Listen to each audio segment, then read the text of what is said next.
Então, pessoal, estamos aí no podcast Saúde em Pauta, né? O podcast que o intuito é levar informação de qualidade, informação para a internet de qualidade com pessoas já testadas, profissionais de saúde, que não só eu digo sempre que existe profissionais de saúde com milhares de seguidores, mas que não tem conhecimento prático e também não tem atendimento já provado na sociedade. Eu sou Leandro Serafim, eu sou médico cardiologista e faço parte da Câmara Técnica de Cardiologia do Conselho Regional de Medicina e também faço clínica médica e ecocardiografia. E hoje a gente está aqui no terceiro eh, episódio do podcast Saúde em Pauta. Na verdade, já é o já a gravação já com colegas aqui que a gente já trouxe oftalmologista, psiquiatra e médico otorrinolaringologista. E hoje a gente tem um prazer de trazer uma endocrinologista, minha colega, doutora Tassi, que vai trazer para vocês conteúdos relevantes da endocrinologia.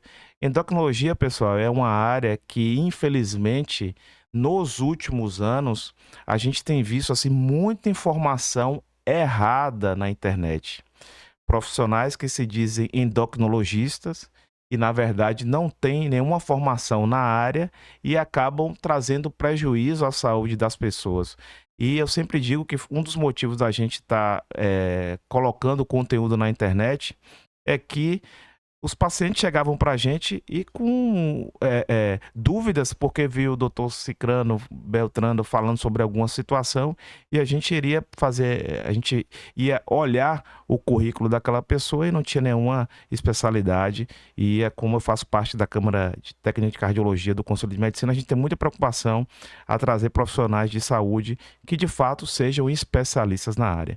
E aí eu queria que a querida colega a doutora Tassiane Mega se apresentasse e falasse um pouco sobre ela. Muito obrigado por ter aceitado o convite. A gente sabe que não é fácil na correria do dia a dia ter um tempinho para se dedicar a falar, mas obrigado por estar aqui no nosso podcast Saúde em Pauta. Obrigada, Leandro. Obrigada aqui a todos que estão assistindo. Eu sou Tassiane Mega, sou endocrinologista e metabologista, tá? Há 12 anos. Sou membro titular da Sociedade Brasileira de Endocrinologia e atendo aqui em Salvador, atendo pacientes, muitos pacientes por telemedicina, pacientes online do Brasil todo aí, que isso é possível aí com a nossa especialidade. E acho muito importante mesmo, Leandro, a gente reforçar conceitos importantes e verdadeiros aí da nossa especialidade, tá? E parabéns aí pelo Saúde em Foco. Primeira coisa que, doutora Tassi, que eu queria que você falasse para o nosso público, o que é um endocrinologista, né? O que o endocrinologista faz? Eu digo que é bem importante falar para as pessoas, porque muita gente se diz especialista em endocrinologia e não é. O que é o endocrinologista? O que ele faz? Qual é o cuidado que o endocrinologista faz na saúde das pessoas? O endocrinologista é o médico que ele cuida dos hormônios, tá? E os nossos hormônios, ele faz parte da nossa vida inteira, tá? Desde quando a gente é criança, do nosso crescimento, quando a mulher engravida, quando entra na menopausa. Então nosso corpo vai ser comandado pelos nossos hormônios em todas as fases da nossa vida, tá? Além dos hormônios, então a gente cuida de doenças relacionadas à tireoide, alterações de crescimento, menopausa, tá? Doenças ósseas, né? Então a gente vai acompanhar da criança até a pessoa mais idosa. E temos também as doenças do nosso metabolismo, que são a obesidade, alterações de dislipidemia, diabetes. Então, é uma especialidade realmente clínica que abrange muitas doenças, tá? Então, assim, para vocês aí terem noção, a importância de que é você fazer um acompanhamento de fato com o endocrinologista, né? Endocrinologista. E eu digo que é muito fácil para você, como um paciente que queira endocrinologia, saber de fato se ele é especialista na área. Se você analisar um Instagram ou um site, você pega o registro dele no conselho, entra no conselho, vai estar lá, digita o CREMEB dele, o CREMEP, CRM, enfim, qualquer parte do país, e aí você vai lá descrever se é ou não especialista. Então é importante que você que tem alguma alteração do seu sistema endocrinológico, seus hormônios, faça consulta com especialista de verdade. Fuja de imitações, né? Fuja dos gatos por lebre. E, doutora Tassi, a gente começando em nosso bate-papo, fala para o nosso público aí que todo mundo muitas vezes tem dúvidas sobre isso, né? Que chega nos consultórios. O que é diabetes e quais são os tipos mais comuns de diabetes e como diferenciar? Uhum. Então, diabetes é uma alteração, né, do nosso metabolismo que vai propiciar o aumento da glicose, dos níveis de açúcar no nosso sangue, tá? Então, a gente tem dois tipos mais importantes de diabetes, que é o diabetes tipo 1, eles são bem diferentes esses tipos de diabetes. O diabetes tipo 1 é uma doença autoimune, que o nosso próprio organismo cria anticorpos que vão dificultar, né, vão impedir a produção de insulina pelo pâncreas. Então, o diabetes tipo 1 é uma doença esporádica, ela não tem relação assim de membros da família igual o outro diabetes. E o diabetes, ele tá, tipo 1, ele está presente principalmente em crianças, adolescentes, mas pode acontecer em qualquer fase da vida, tá? Então, esse é o diabetes tipo 1. O tratamento do diabetes tipo 1 é feito com insulina. Então, não existe medicamento que é capaz de cuidar de uma pessoa com diabetes tipo 1. Aquela história que a gente vê vídeo aí dizendo que diabetes é provocado por verme é mentira, né? Não é isso? Completamente mentira, e nem porque deu muito doce para criança, tá? Esse daí também não. E o diabetes tipo 2? O diabetes tipo 2, ele está relacionado a muitos fatores. Um deles é um fator genético, mas principalmente o fator de resistência à insulina. Então, a pessoa com diabetes tipo 2, ela vai ter resistência à ação da insulina. O nosso organismo, principalmente com excesso de gordura abdominal, vai ter dificuldade da glicose, né, do açúcar, entrar nas células através da insulina. Isso vai fazer aumento da glicose ao longo do tempo e causar aí o diabetes tipo 2. O diabetes tipo 2 é mais comum no adulto, mas hoje com o grau de obesidade, de sedentarismo, está presente também agora nas crianças e nos adolescentes.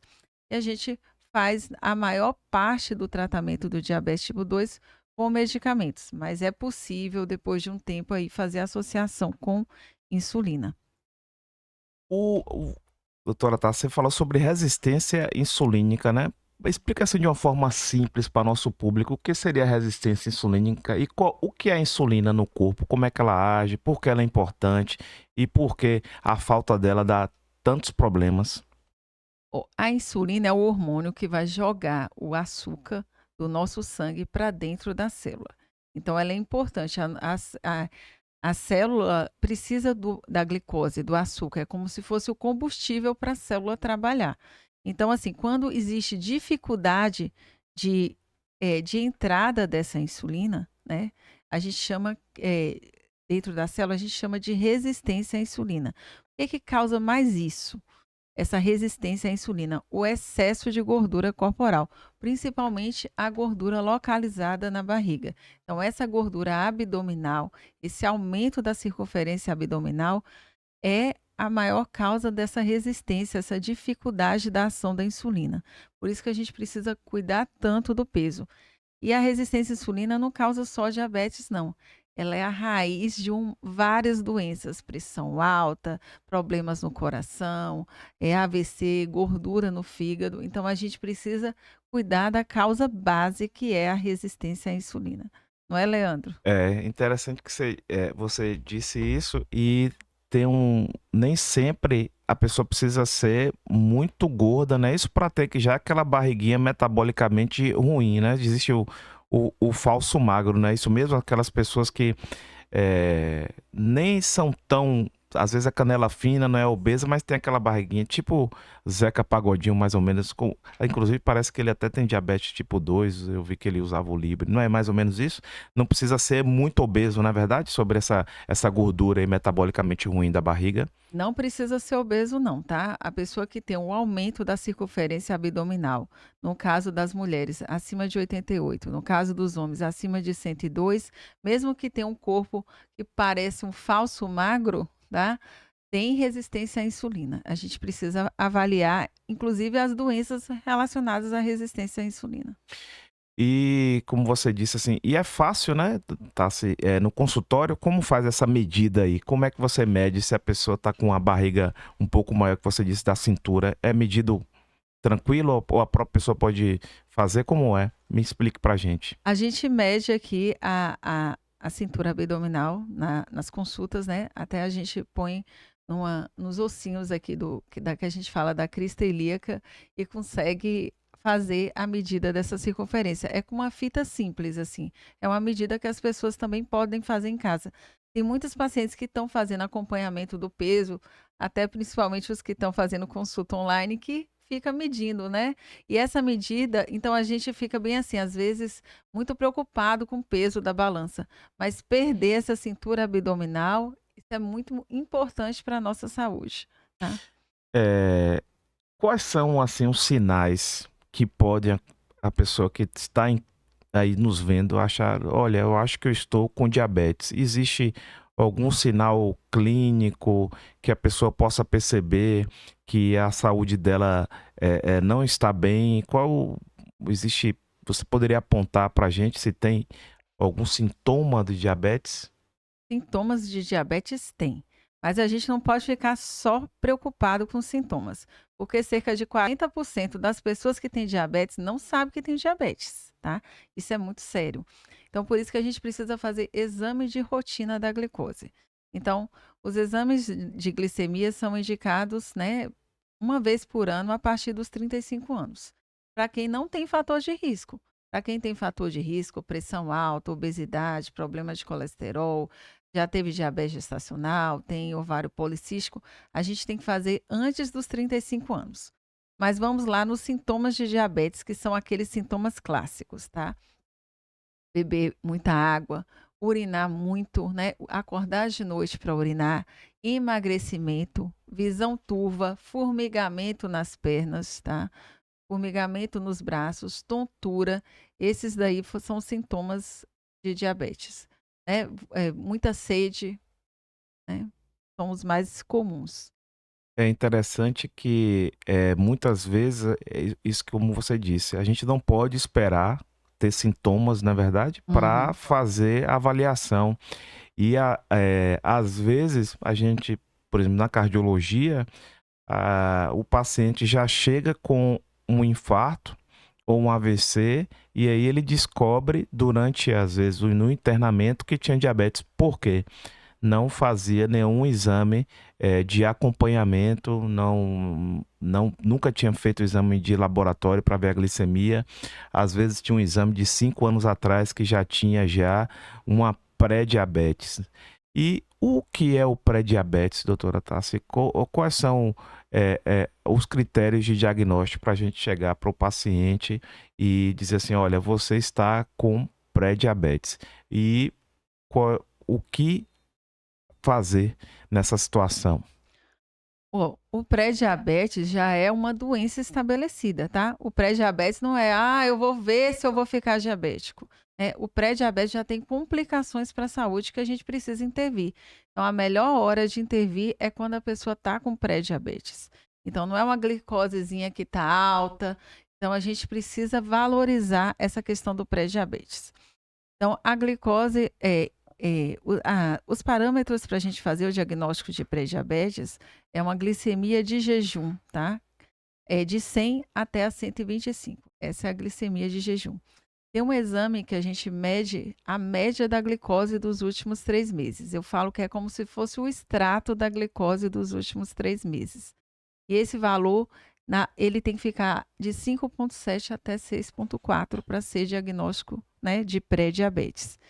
Existe um exame também que a gente pode fazer, que é um exame que a gente fala popularmente para o paciente, que é uma curva glicêmica, que é um teste da garapa, que eles chamam assim, que é como se fosse uma prova de fogo que a gente faz, né, quando a gente está com suspeita do pré-diabetes ou do diabetes. A gente pode induzir esse paciente a tomar uma quantidade maior de açúcar e ver depois os níveis de glicose dele no sangue. Então, se a glicose depois desse exame entre 140 até 199 é também diagnóstico de pré-diabetes. Então, a gente não pode deixar o pré-diabetes evoluir para o diabetes, não. A gente precisa cuidar, tratar, é tratamento do pré-diabetes, tá? Exatamente. Inclusive, do ponto de vista cardiológico, quando existe já o paciente entrando na faixa de pré-diabetes, já começa a ter alteração dos vasos sanguíneos. Então, a chance de ter uma, já uma angina, um infarto, problema no olho. Então, o fato de ter pré-diabetes é um alerta para se cuidar, né? Ter hábitos de vida. E muitas vezes, doutora Tassa, a gente chega para os nossos pacientes que a gente acompanha e fala assim: mude os hábitos. Talvez até no final, o que a gente não recomenda, você faz a consulta toda e no final você fala pro camarada, mude seus hábitos. Mas a gente, o que é mudar o hábito, né? Que a gente tem uma sigla chamada MEV, que é mudança Uhum. gradual do estilo de vida. Porque o que a gente diz é que se a gente tivesse uma pílulazinha que fosse mudança de hábito de vida que engolisse todo dia, muitas pessoas iriam preferir do que mudar efetivamente o hábito de vida, que em especial quem vive em grandes centros, né? A gente está aqui em Salvador, gravando esse podcast em Salvador, que é uma grande região metropolitana, e essas regiões metropolitanas, ela tem suas dificuldades. Muitas vezes as pessoas não conseguem fazer uma atividade física mais na rua com medo de ser assaltada, né? E a gente sabe que isso é um problema social grave. Mas quais são as dicas que você poderia passar para as pessoas mudarem efetivamente o seu estilo de vida e mudar mesmo, né? Não adianta Uhum. chegar agora no final de ano, nós estamos gravando um podcast no final do ano, mas ele vai ao ar em janeiro, mas a gente está gravando no próximo de verão e aqui o apelo para o shape, né? Um corpo saudável, as pessoas fazem aquilo de tudo, aquele radicalismo por curto período e não mantém. E como de fato mudar esse famoso estilo de vida da sociedade moderna? Ó, mudança do estilo de vida é fundamental. E eu sou apaixonada pela MEV, tá? Eu sou apaixonada pela MEV, que é a mudança do estilo de vida. Eu falo que a MEV não é um conselho vago. A gente bater nas costas do paciente, muda seu estilo de vida. Ele não vai mudar, né? A gente precisa orientar o paciente a fazer a mudança do estilo de vida. A mudança do estilo de vida é uma prescrição médica, não é um conselho vago que a vizinha dá, tá? Então, vamos aqui às principais mudanças do estilo de vida. Atividade física. Atividade física de 150 minutos por semana, tá? Então, a gente precisa começar uma caminhada, começar uma academia, começar um aeróbico, fazer qualquer atividade de movimento. Isso é fundamental para ter boa saúde. Com exercício não existe negociação, tá? Alimentação balanceada. A gente precisa incluir fibras, verduras, legumes nas nossas refeições. Tirar o máximo que a gente puder alimentos ultraprocessados, fast food, tá? Bebidas açucaradas, tá? A gente está falando aqui de diabetes e obesidade, que são, né? Substâncias aí que aumentam muito o peso e o açúcar do nosso sangue. Diminuir a ingesta de bebida alcoólica, diminuir tabagismo, tá? Controle do estresse, a gente precisa melhorar o estresse para a gente conseguir organizar o nosso estilo de vida, melhora do sono, melhora do intestino, então a gente precisa orientar. E a melhora do peso, o controle do peso é fundamental para a gente conseguir, né, cuidar desse estilo de vida. Aí aqui é um depoimento pessoal. Na minha formação, eu trabalhava muito no começo, praticamente de domingo a domingo, Final de semana era sobreaviso, eu trabalhava em vários hospitais, várias clínicas aqui de Salvador, e era sobreaviso, plantão, passar paciente, e fiquei com obesidade grau 1, se eu não me engano, na época. E eu fiz uma mudança, me chamou um alerta quando eu fui fazer, eu estava já saindo de um hospital, porque eu já estava reduzindo um pouco minha carga, e aí na avaliação demissional, o médico do trabalho falou assim para mim, eu cardiologista, Aham. e disse, se cuide, porque você está acima do peso. E aquilo ali me deu um start, assim, como é que eu poderia, um cardiologista, estar acima do peso, com colesterol um pouco alto e já com desglicemia ou pré-diabetes. Minha glicemia de jejum estava 105. E aí eu comecei, sempre fiz atividade física, mas estava uma época que eu não estava fazendo muita atividade física. Então eu reduzi minha carga, comecei a voltar para atividade física, mudança gradual também alimentar e perdi 20 quilos retornei mais ou menos o peso que eu tinha me formado e foi assim uma mudança significativa na minha saúde. Doutora Tassi também, quem acompanha nas redes sociais, ela também é o que a gente chama skin the game, né? Faz a Aham. atividade física dela, posta lá malhando. Interessante que as pessoas chegam pra gente e falam, poxa, doutor, é, o senhor faz aquilo que prega, né? Então é importante a gente não só falar, porque é difícil mesmo se acordar mais cedo e depois de um dia. Não é fácil. Ninguém está dizendo que mudança de estilo é fácil. Mas tem que começar. Porque senão você vai numa espiral, como eu estava, com gordura no fígado, grau 1 e pré-diabetes, sobrepeso. Então na minha vida, fiz isso e não me arrependo. Hoje me sinto muito mais disposto do que eu estava há 10 anos atrás, com todas essas complicações. E com certeza eu tenho um histórico familiar cardiovascular. Então eu estava indo a um rumo que não era muito interessante para mim. Então a mudança de estilo de vida, como a doutora Tassi falou, é extremamente importante. É uma prescrição médica. O médico, ele é como diz, é o chefe da equipe, né? É o médico que vai abraçar o seu paciente, vai abraçar ou vai conhecer, e ali ele vai determinar para quem vai fazer e o que fazer. O que comumente a gente tem visto, né, doutora Tassi, é o inverso. É o paciente ir para outro profissional, o profissional indicar uma mudança de estilo de vida que muitas vezes não é saudável e depois, vai procurar seu endócrino para Aham. consertar Aham. isso aqui. Você já viu isso? Recentemente mesmo, essa semana, aconteceu 2 casos interessantes e aí eu fico alerta porque eu acho que o nutricionista ele tem que ser nutricionista mesmo e às vezes ele acaba não atuando de uma forma muito honesta, digamos assim. E eu peguei uma paciente querendo tratar o sobrepeso com uma pessoa que não era endocrinologista e ela chegou com potássio baixo. E eu falei, não é possível, você não está usando nada? E ela estava usando diurético, sem necessidade, colocando em risco a saúde dela cardiovascular. E outro, usando doses elevadíssimas de testosterona, com abrir um parênteses assim, o sangue grosso. Ele estava com as pessoas têm anemia, né? No caso dele, estava o sangue extremamente concentrado, que a hemoglobina nossa fica em torno de 15 do homem, a dele estava quase de 20, e o hematócrito, que a gente é uma relação também, que é para estar 50, até 50 no máximo, dele estava muito acima, e o risco elevadíssimo de trombose.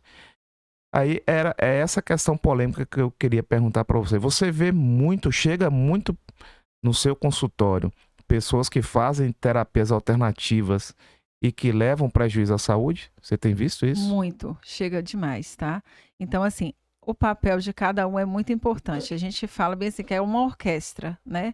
Então, assim, o papel do médico é muito importante, o papel do nutricionista é muito importante, mas cada um no seu papel. Quando cada um assume seu papel, a orquestra sai uma música linda, né? E a mudança do estilo de vida não vai vir com um monte de remédio, um monte de hormônio, com diurético para baixar o potássio. A mudança do estilo de vida, eu coloquei até hoje lá no Instagram, é uma maratona que precisa de constância, não é uma corrida de 100 metros que você vai pegar e tomar um comprimido para conseguir isso. Então, é constância e, assim, fazer a coisa certa, né? Então, a dieta, o papel do nutricionista, o papel do educador físico é importantíssimo para a gente ter essa mudança efetiva, porque cada um vai ter uma dificuldade. Às vezes, a maior dificuldade dela é fazer uma alimentação saudável, outra tem a resistência da atividade física.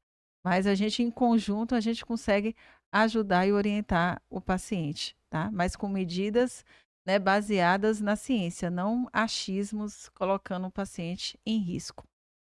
Isso do achismo é bem interessante, porque ontem eu estava conversando com uma psicóloga e ela dizendo assim, alguns podcasts, inclusive, assim, até que levam pessoas famosas, audiência, a pessoa tudo baseada no achismo, porque na experiência própria, né?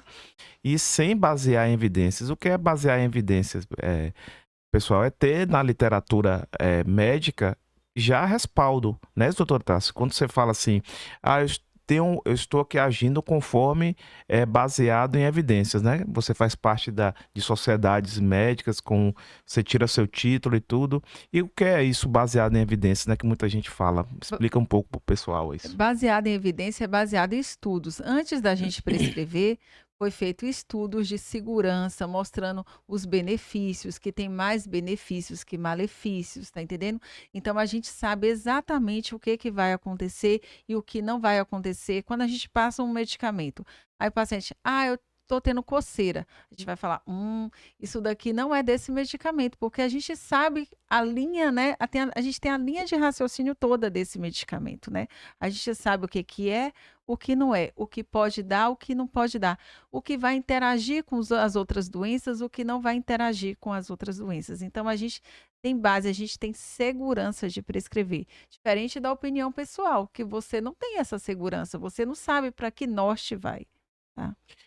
Exatamente. Existe pessoas estudiosas no mundo todo, no Brasil inclusive, que estão acompanhando pacientes e têm responsabilidade com elas para dizer que aquele medicamento X, Y, Z deve ser usado de forma adequada. Pô, aí vamos já entrar num tema que está sendo muito falado, doutora Tássia. Hoje todo mundo fala sobre isso, muita gente buscando tratamento para isso, que é a obesidade, né? A gente sabe que a obesidade é um problema. Eu digo sempre assim que você não vai encontrar uma pessoa obesa velha. Os obesos morrem mais cedo. Isso é verdade. Morrem principalmente de doenças cardiovasculares e, em especial, a obesidade traz um impacto muito grande na qualidade de vida, porque a pessoa começa a ter artroses, dificuldade de deambular, já a qualidade de vida cai, já não consegue, por exemplo, andar de carro de forma confortável, o sono já fica prejudicado. Então, fale um pouco para a gente. O que é essa danada da obesidade? É só mesmo a gordura? É tranquilo ser obeso? O que é isso? Por que se fala tanto sobre essa? É uma doença, né? Essa obesidade a gente tem que tratar como uma doença, é isso? É uma doença, tá? Então, assim, a obesidade não é uma questão estética, tá? E a gente está tendo cada vez mais entendimento da obesidade. Então, aquele paciente que Leandro atendeu com doença cardiovascular, ele pode ter começado com obesidade, né? Então, a gente precisa intervir na causa, que é a obesidade. O que que a obesidade faz? O que que o excesso de gordura faz? O excesso de gordura, ele causa uma inflamação sistêmica, né? Uma inflamação no nosso corpo todo, principalmente nos nossos vasos. Isso vai inflamar os nossos vasos, vai alterar a parede deles, vai aumentar a chance de ter placas de gordura. Isso vai aumentar o risco de ter doenças no coração, AVC, né? Gordura no fígado, o próprio diabetes com a questão da resistência à insulina. Então, problemas no sono, apneia do sono, doenças articulares, né? Doença do joelho, nas costas, refluxo. Então, é uma doença que vai acometer o nosso corpo todo. Então, assim, a obesidade, ela tem vários reflexos. E a gente precisa tratar a causa para evitar esses problemas que a obesidade vai causar. Ah, mas eu não tenho nada. É questão de tempo. Um tempo de obesidade vai ter, não tem. Ou então você não foi avaliado da forma correta para a gente fazer esse diagnóstico. Então, quem tem obesidade tem uma doença que pode virar ou já tem outras doenças associadas. É interessante, essa questão do obeso saudável. Não Aham. existe mais obeso saudável, como o doutor Tassi falou, ele não foi muito bem avaliado. Por exemplo, eu sou cardiologista e faço ecocardiograma. E muitas vezes, quando a gente vê o paciente obeso teoricamente saudável, quando a gente faz o eco, todos nós temos uma gordurinha por fora do coração, que a gente chama de gordura epicárdica. E aí, ao analisar o ecocardiograma das pessoas obesas, aí a gente já começa a ver que a gordura em volta do coração ela está aumentada, que chama aumento da gordura epicárdica. Então, às vezes, pode ter, teoricamente, tá saudável, não tem nada, que eu já vi muita gente, não tenho nada. Uhum.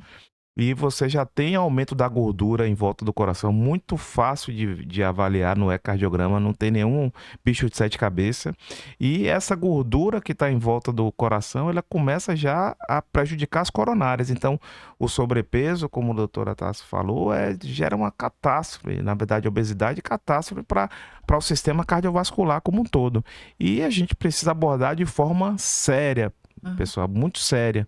Porque o que a gente tem visto é a obesidade sendo tratada por pessoas que não têm um conhecimento e querem vender fórmulas mágicas, de forma antiética, até trazendo prejuízo, e com o acompanhamento de uma equipe multidisciplinar, com endocrinologista encabeçando, nutricionista, educador físico, precisa esse time organizar a vida do paciente para que ele saia dessa situação e viva uma vida mais ampla, né?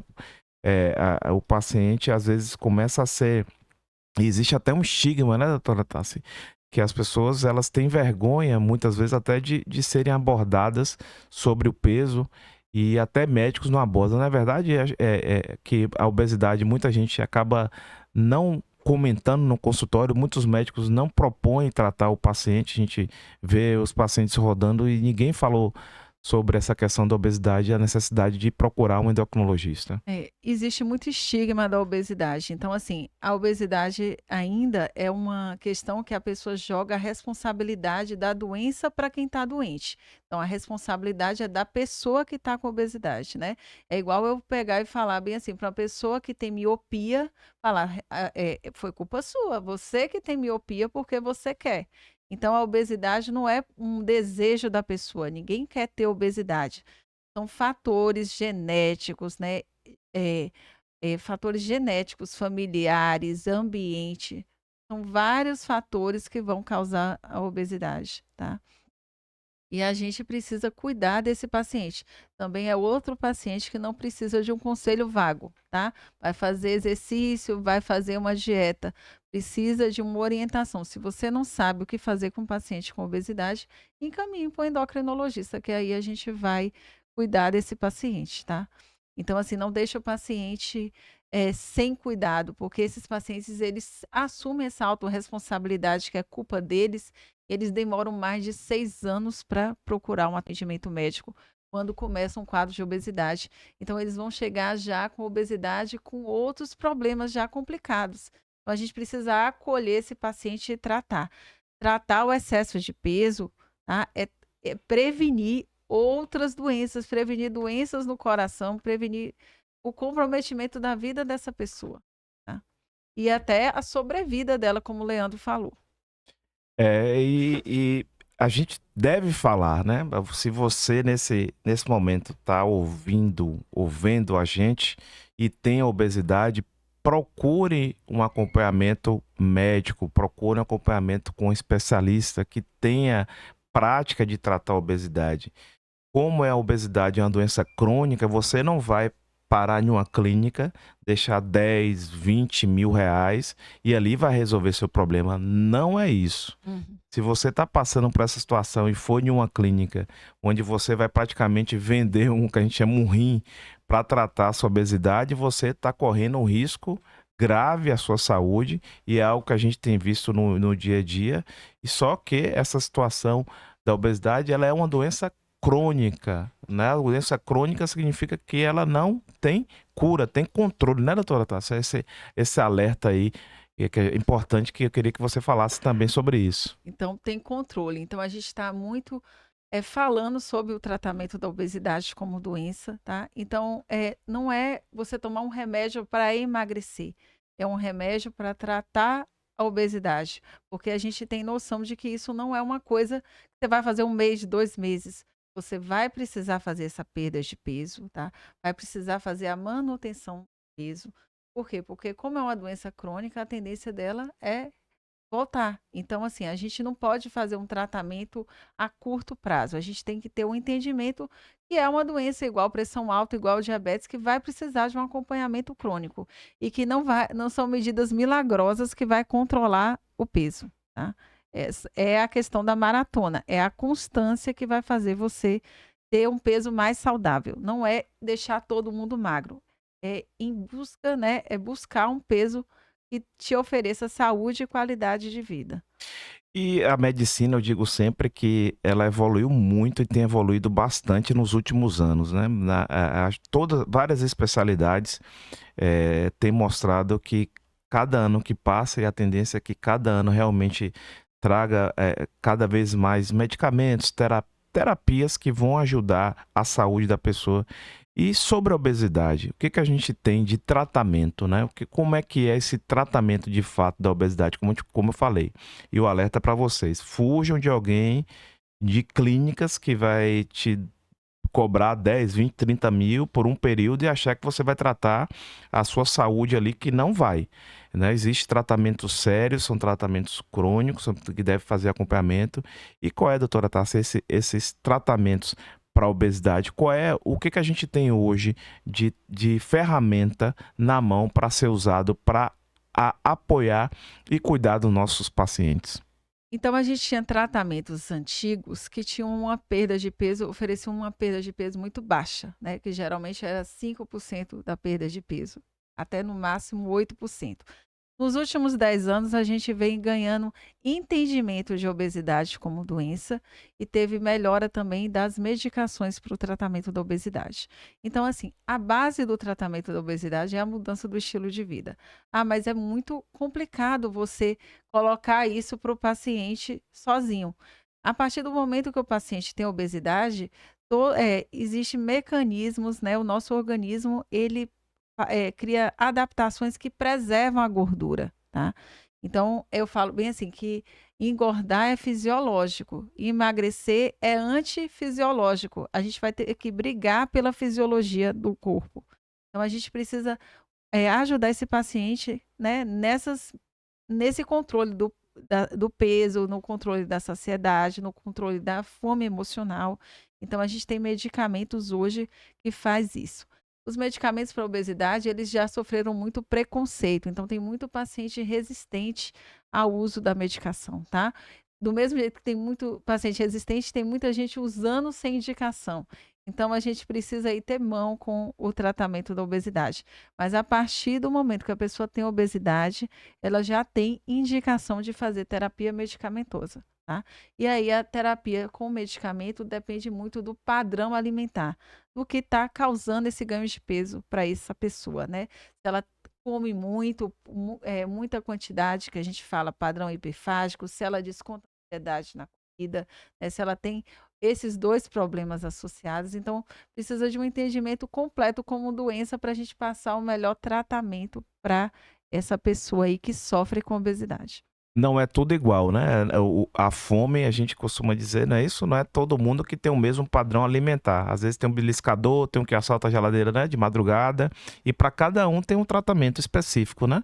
Não existe aquela fórmula mágica que a gente costuma ver, fórmula para todo mundo, tudo igual, da mesma coisa, não é verdade isso? Não, é uma doença que tem vários aspectos. Tem gente que come por um motivo, né? Belisca, tem gente que come em muita quantidade, tem gente que tem um padrão noturno, né? Tem gente que desconta as emoções na comida. Para cada perfil que a gente vai avaliando, então a pessoa não chega sabendo desse perfil. A gente vai fazendo perguntas que a gente vai identificando esse perfil.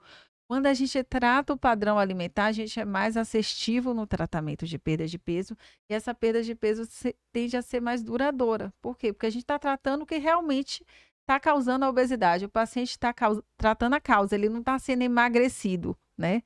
Ele não está sendo emagrecido. E como você disse, tem muita gente usando as canetas sem necessidade, né? Até as pessoas vendo influenciadores, artistas que sem critérios nenhum de obesidade, usando as canetas, né, as suas novas canetas para perda de peso. E eu vi já alguns relatos de uma enfermeira no Reino Unido que faleceu o mês passado, se eu não me engano, por uso indevido. Se eu não me engano, dela foi hepatite lá. E outra também, uma cantora, que eu não me lembro de qual foi de país. E essas canetas hoje, o que a gente tem disponível hoje aqui no Brasil, né? No momento que a gente está gravando esse podcast, né? Nós estamos em dezembro de 2024. Possa ser que quando se você veja isso depois, já tenha mudado. Mas o que a gente tem hoje de atual? O que são essas canetas que muita gente fala aí desse emagrecimento e quais são os cuidados que devem ser feitos? Primeiro, a gente sabe que é procurar um endocrinologista, né? Não dá para fazer, chegar na farmácia. Infelizmente, muita gente tem feito isso, chegar na farmácia, comprar o remédio, já ir tomando a dose, nem sabe quanto nem sabe como é que aplica, enfim. Olha, essas canetas, né, que são os análogos de um hormônio chamado GLP-1, elas vieram para revolucionar o tratamento da obesidade. Como o Leandro já acompanhou na prática dele, os remédios antigos, eles não eram possíveis ser feitos para muitos pacientes que precisavam, principalmente pacientes com doenças, pacientes com diabetes, pacientes com pressão alta, pacientes que infartaram. E essas medicações, elas tratam a obesidade, diminuem a gordura corporal, e elas têm benefícios para o nosso corpo, assim, são muito importantes, inclusive do ponto de vista cardiovascular, né? Do coração, do fígado, do sono. Então, assim, não é um tratamento que vai melhorar a nossa saúde quando ele é bem feito. Então, assim, essas canetas, né, os análogos, vieram mesmo para ajudar a gente a tratar pacientes que não tinham como serem tratados com medicamentos. Então, assim, foi muito bom esse tipo de medicamento. Hoje a gente tem aqui de análogo, né? Tem o Ozempic, né? Que é o mais conhecido de todo mundo aí, está em falta no mercado porque foi praticamente substituído por uma medicação que hoje é para tratamento da obesidade, que chama o Wegovy, que é a mesma substância, né, do Ozempic, né? A mesma semaglutida, só que doses mais efetivas para tratamento da obesidade. Então, assim, com essa medicação, a gente consegue ter perdas de peso grandes, né, assim, né, que beneficia o paciente, maiores até que 15% do peso inicial, e a gente consegue fazer o tratamento a longo prazo, que é o tratamento para obesidade. Então, a gente consegue manter esse paciente, né, perdendo peso e depois numa fase super importante, que é a manutenção do peso perdido. Então, assim, são medicações que a gente consegue tratar do início até o fim a obesidade, mas não é só essas medicações injetáveis, não. Hoje a gente tem outros medicamentos, assim, que foram lançados no prazo de 2 anos, né, que a gente tem um outro medicamento que controla a fome por ansiedade, a fome por recompensa. Então, a gente está cada vez mais tendo um arsenal terapêutico adequado para o perfil alimentar de cada paciente. E infelizmente ainda, né, a gente sabe que é medicamento que custa, né, existe um custo elevado, nem todo mundo, infelizmente, vai conseguir ter adesão. Existe realmente a indicação, quando bem avaliada por médico que acompanha pacientes obesos. E, doutora Tassi, em relação à cirurgia bariátrica, a cirurgia bariátrica foi também uma grande revolução, né, na medicina, quando ela foi proposta como cirurgia metabólica, e de fato revolucionou muito, muito, melhorou muito a qualidade de pessoas obesas. A cirurgia bariátrica, ela morre por conta desse remédio ou se mantém viva? O que você pode falar para a gente sobre a bariátrica? Eu acho que ela se mantém viva, sim. Tem pacientes que vão precisar de uma perda de peso mais rápida, tá? Que não vão tolerar, às vezes, os análogos, né? As medicações, né? E assim, tem perfil para todos os tratamentos. Então, obesidade, eu falo que é uma doença que até cirurgia tem, né? Então, assim, para a gente pensar que não é algo só estético, é uma doença que tem todos os tipos de tratamento, medicamentoso, até cirurgia tem. É lógico que com essas medicações a gente consegue atingir perdas de peso maiores, inclusive próximas da cirurgia bariátrica. Então, assim, a tendência é de que pacientes específicos vão para bariátricas e a gente tem assim um leque maior de pacientes que a gente consegue beneficiar com tratamento medicamentoso. E é algo que sempre pergunta, até em Ah, consultório, doutor e doutora, a tireoide engorda? Eu ah, tenho um problema de tireoide, e ela aham. engorda mesmo? Como é isso aí? Ó, a tireoide, ela não engorda, tá? Assim, ela leva a um discreto ganho de peso, quando ela está descontrolada, tá? No caso do hipotireoidismo. Então, pode ter, assim, um ganho principalmente de líquido, de edema, em torno até de 3 quilos. Mas ganhos expressivos de peso, eles não são por causa do hipotireoidismo. O que que acontece com o hipotireoidismo? O hipotireoidismo pode favorecer também quando ele não está bem controlado, comportamento que vai ajudar a pessoa a ganhar peso.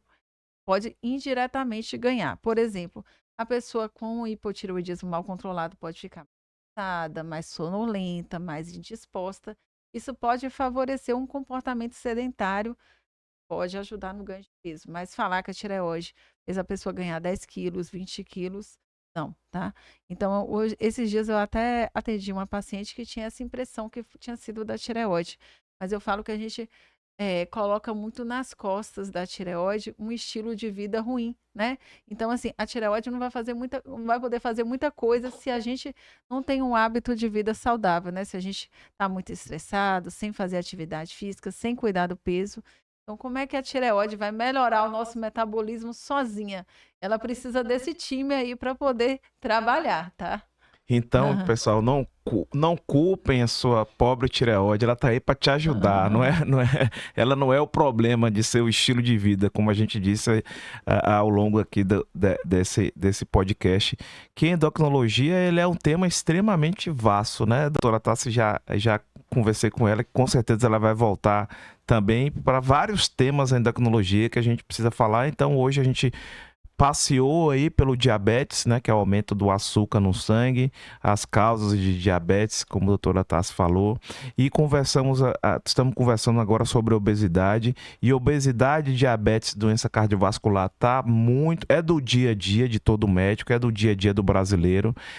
Estima-se você ter aí de cabeça quantos brasileiros hoje estão com diabetes e sobrepeso, obesidade? Ó, diabetes tá 70%, desculpa, 10% da população hoje tem diabetes, tá?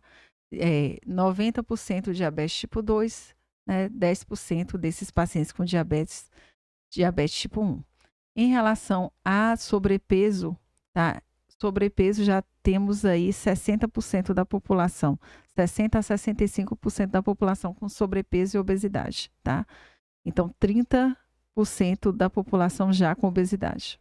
Então, parece que nós somos uma das sociedades mais com problemas de peso, né? Isso mundialmente, né? O Brasil, ele mudou muito o padrão. A gente saiu de uma sociedade mais ativa, rural, e foram migrando para os grandes centros, e todo esse estilo louco de vida que a gente passa nos grandes centros sem se movimentar, alimentação, sono inadequado, e acaba trazendo essa transformação ruim para o estilo de vida. Principalmente depois da pandemia. A gente está E em graus sim. crescentes de obesidade e diabetes, tá? E hoje, porque basta você pegar o celular, né? Vem aquela fome.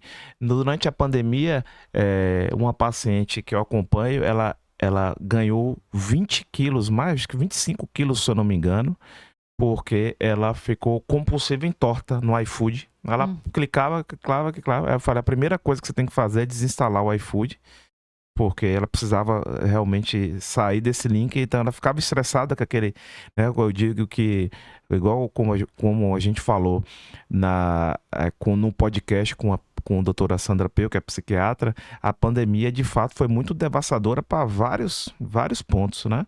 Inclusive essa questão como você disse bem, sobre o sobrepeso que aumentou muito, as pessoas ficaram muito ansiosas e comendo bastante.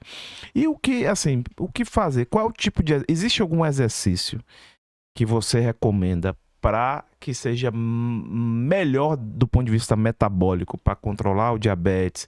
Existe isso ou cada um tem o seu? O que você recomendaria para quem está nos assistindo aí sobre mudança de estilo de vida, nesse caso, o exercício físico, que a gente te acompanha nas redes sociais, vê que você é bem ativa na atividade física? O exercício físico, assim, a recomendação é a gente fazer pelo menos 150 minutos de atividade física, tá? Eu falo que o melhor exercício é aquele que você consegue fazer. Porque às vezes a gente fica, não vou fazer isso, vou fazer aquilo e não sai. Mas eu acho que o melhor exercício é aquele que você consegue ter constância e gosta. Do ponto de vista de saúde, o exercício mais completo é a musculação, né? Porque vai ajudar a gente a ganhar massa muscular, né? É um exercício mais completo que vai ajudar o nosso metabolismo, vai ajudar a melhorar, né, a nossa captação de glicose pelo músculo. Então, assim, é um exercício mais completo do ponto de vista de saúde.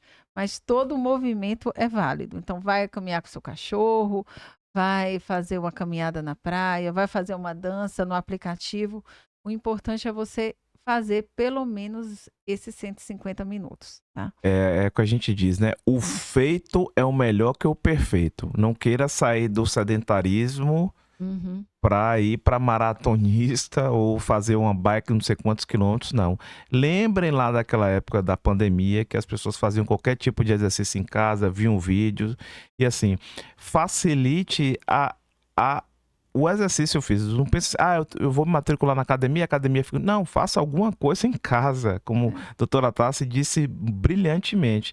Faça algo, apenas faça. Você precisa começar. Não acha que você tem que comprar um tênis de 700, 600 reais para fazer. Não é isso, doutora Tassi? É isso. Eu mesmo, assim, tem vários casos de pacientes que, não, nunca fizeram atividade física. Aí eu oriento algum. Vamos pensar assim, detesto academia, doutora. Vamos começar com boxe? Eu já até fiz boxe, então acho que eu geralmente oriento os que eu já fiz. Aí, vamos começar com boxe? Aí vamos. Até desestressa, né? Dá umas batidas ali. Desestressa, porque assim, a pessoa começa com aqueles exercícios, fica doida para finalizar, que é a hora que bate, né? Aí a pessoa, doutora, será né, que eu gostei? Eu falo bem assim, que começar vai abrir porta para outro exercício. Geralmente quem começa com um vai para outro. Então, por exemplo, esse paciente que eu estou falando que começou com boxe, ele já faz hoje boxe e musculação. Então eu falo, começa com o que você gosta, porque você vai progredir. Isso é interessante porque existe os hábitos angulares, né? Você começou algo, por exemplo, que já tem pesquisa mostrando isso, quando você começa a fazer qualquer atividade física, você já muda a sua alimentação, você já entra num espiral e tem uma coisa que a gente chama, se vê muito falar sobre ecossistema. Então, se você quer um ambiente, quer se tornar saudável, saia do ambiente que não te deixa saudável. Porque não adianta você chegar por exemplo, parar de fumar. Aí você tem amigos que fumam. Infelizmente, você vai ter que deixar de andar com esses amigos que vão fumar. Porque senão você nunca vai deixar de fumar. Quem é que é uma pessoa que vai tá fumando e vai na roda e tá todo mundo ali com cigarro? A pessoa vai ter a vontade, não é isso, Tata? O ambiente também importa, não é isso? Com certeza importa. E eu falo, não precisa a gente fazer tudo de uma vez. Uma mudança do estilo de vida vai favorecer a outra. Então, por exemplo, você começa a fazer atividade física, você consequentemente vai alimentar melhor. Isso é consequência, tá? Então, se você tem mais dificuldade com a alimentação, começa com exercício que é mais fácil para você. Você vai diminuir a sua alimentação, você vai melhorar a alimentação, depois você vai melhorar a questão da bebida alcoólica, vai acabar melhorando teu sono, vai melhorar teu estresse. Então, é uma medida que vai ter uma roda, né? Ela vai ter essa melhora completa. Então, comece com alguma coisa que isso vai ter um impacto positivo em vários aspectos da sua saúde. E a gente fala isso diariamente porque é importante para a saúde como um todo, psiquiátrica, saúde cardiovascular, física, que você se movimente, né? Comece hábitos, né? Não espere o amanhã para mudar. Comece hoje, você que está vendo aí agora, está sedentário 100%?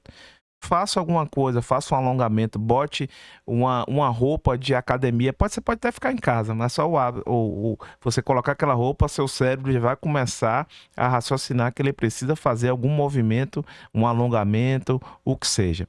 Doutora Tassa, então nesse podcast, a gente abordou aí sobre diabetes, obesidade, são temas bem amplos, né? A gente depois volta de forma específica para falar sobre outras, com certeza você vai retornar aqui para falar a gente sobre outras doenças metabólicas, endocrinológicas, que é importante o acompanhamento com o endocrinologista. A gente disse que aqui no podcast que não espere ter sintomas para saber se você tem ou não diabetes e o pré-diabetes. Pré-diabetes já deve ser tratado. Obesidade também deve ser tratada e acompanhada com equipe multidisciplinar, endocrinologista, nutricionista, educador físico, cardiologista. E o que você poderia passar a mais aí de considerações para a gente fixar e levar para casa sobre esses dois importantes temas que é diabetes e a obesidade? Leandro, eu acho que o mais importante é a gente pensar que o paciente que tem excesso de gordura corporal, excesso de peso, ele vai ser o paciente que vai complicar e vai chegar para você aí com a doença cardiovascular se ele não tratar hoje, tá? Então a gente precisa ter essa consciência de que o peso vai causar esses problemas futuros e outros problemas que ele está causando agora. Então é muito importante a gente adotar um estilo de vida saudável e a gente não precisa fazer isso sozinho. A gente pode buscar ajuda profissional, né, que é a forma mais indicada e a forma que a gente vai conseguir fazer isso, essa medida, de uma forma sustentável. Então é muito importante a gente cuidar da nossa saúde. Eu falo que não existe saúde mental, existe e física, existe saúde da pessoa, porque a saúde mental interfere na física e a física na mental. E é importante a gente a obesidade, a resistência à insulina atua em todos os aspectos da saúde, física e mental. Se a gente quer prevenir doenças, a gente precisa manter um estilo de vida saudável. E para manter um estilo de vida saudável, é muito importante a gente ter essa noção de que o peso, cuidar da gordura corporal é uma prioridade para quem está com excesso de. Então, pessoal, aqui no podcast Saúde em Pauta, a gente traz profissionais de saúde qualificados e testados para passar para vocês informações relevantes. Primeiro ponto, fuja dos picaretas. A área de endocrinologia está extremamente invadida por picaretas, essa é a verdade. Pessoas que se dizem endocrinologista, eu até estava conversando aqui antes com a doutora Tassi, que surgiu uma paciente mal conduzida e dizia lá endocrinologia integrativa, e eu busquei no site, é fácil, como eu falei, busquei no site do conselho e a pessoa não tinha nenhum registro que tinha alguma especialidade. Então, cuidado, não bote sua saúde com profissionais que muitas vezes têm um consultório chique, que às vezes tem milhares de pessoas seguindo no Instagram e está fazendo terapias que fazem mal à sua saúde, em especial fazem mal ao bolso.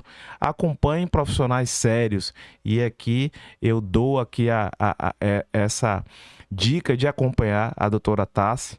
Acompanhe ela nas redes sociais, ela vai dizer onde vocês possam acompanhar ela, porque é importante que vocês acompanhem pessoas responsáveis, pessoas que estão fazendo a saúde, tratando as pessoas com qualidade na saúde. Doutora Tassi, obrigado por ter comparecido aqui. Você vai voltar algumas outras vezes para a gente falar sobre esse tema de endocrinologia que é apaixonante. E onde é que nossos queridos aí que estão nos assistindo vão te achar? Qual é a sua rede social e onde se consultar com a doutora Tassi?